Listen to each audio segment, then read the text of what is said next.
বিয়ে করলে কি ভাগ্য পরিবর্তন হওয়ার কোনো সম্ভাবনা আছে? জানলে উপকৃত হব। যুবক যারা বিয়ে করেন নাই, বিয়ে করার মাধ্যমে ভাগ্য সুপ্রসন্ন হওয়ার বা পরিবর্তিত হওয়ার সুযোগ আছে কিনা?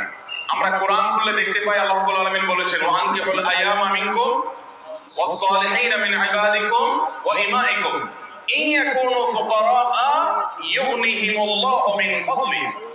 আল্লাহ ওদেরকে নির্দেশ করেছে, তোমরা তোমাদের অধীনস্থদেরকে বিবাহ শাদী দাও, যদি একটু টাকা পয়সার অবমাননা টুকটাক টান থাকেও, তাহলে আল্লাহ তাআলা তাদেরকে বিয়ের পর তাদেরকে সচ্ছলতা দান করবেন।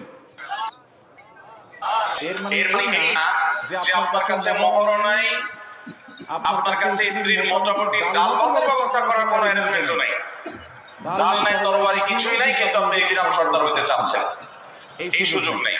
যদি আমার মোহর দেওয়ার কোনো ব্যবস্থা না থাকে, ডাল ভাতের জোগাড় করারও ব্যবস্থা না থাকে, তাহলে